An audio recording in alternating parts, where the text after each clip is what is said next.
Hi friends, welcome to Reva tasty kitchen. இன்றைக்கி நம்ம பார்க்க போகிற ரெசிபி என்னன்னு பார்த்தீங்கன்னா, ரொம்ப சிம்பிளான ஈஸியான ஒரு வெங்காய சட்னி தான் பண்ண போகிறோம். இதை டக்குன்னு ஒரு 2 மினிட்ஸில் செஞ்சிடலாம். இப்போ இதுக்கு தேவையான பொருளாக என்னன்றதை பார்த்துருவோம். நான் 2 பெரிய சைஸ் வெங்காயத்தை பெரிய சைஸாக கட் பண்ணி எடுத்திருக்கேன். ஒரு 6 காஞ்ச மிளகாவை ஒரு 1/2 ஹவருக்கு முன்னாடியே பார்த்திங்கன்னா தண்ணியில் நல்லா ஊற விட்டு எடுத்திருக்கேன். ஒரு சின்ன துண்டு அளவுக்கு புளி, கொஞ்சமாக கடுகு, உளுத்தம்பருப்பு, கருவேப்பிலை, ஒரு 1/2 ஸ்பூன் அளவுக்கு பெருங்காயத்தூள், தேவையான அளவுக்கு உப்பு, கொஞ்சமாக எண்ணெய் எடுத்திருக்கேன். இப்போ ஒரு மிக்சர் ஜார் எடுத்துக்கலாம். இதில் இந்த வெங்காயத்தை நான் ஆட் பண்ணிடுறேன். நெக்ஸ்ட்டு இது கூட காஞ்ச மிளகாய், இது உங்கள் காரத்துக்கு ஏற்ப நீங்கள் காஞ்ச மிளகாய் இதோடு ஆட் பண்ணிக்கலாம். நெக்ஸ்ட்டு இதுக்கு தேவையான அளவுக்கு உப்பு நான் ஆட் பண்ணிவிட்டு, இது கூட இந்த புளியையும் நான் ஆட் பண்ணி நல்லா நைஸ் பேஸ்ட்டாக அரைச்சி எடுத்துடலாம். இது கூட தண்ணி ஆட் பண்ண தேவையில்லை, அந்த வெங்காயத்தில் இருக்க அந்த தண்ணி சத்தே கரெக்டாக இருக்கும். இப்போ பார்த்திங்கன்னா இது நல்லா ரெடி ஆகிடுச்சு.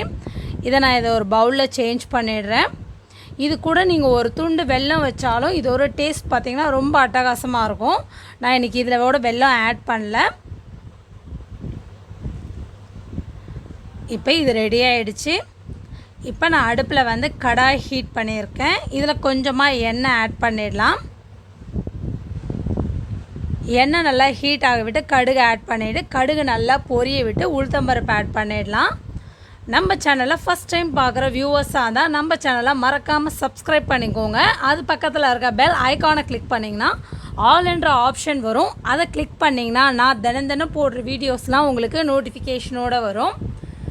இப்போ பார்த்திங்கன்னா லோ ஃப்ளேமில் வச்சு தான் இது போடணும். ஏன்னா அப்போ தான் உளுத்தம்பருப்பு நல்லா உள்ள வரைக்கும் வறுபடும், நல்லா கிறிஸ்பியாக இருக்கும். இப்போ நல்லா செவந்து வர ஆரம்பிச்சிருச்சு. இப்போ இந்த டைமில் நான் இதோட கருவேப்பிலை ஆட் பண்ணிக்கிறேன்.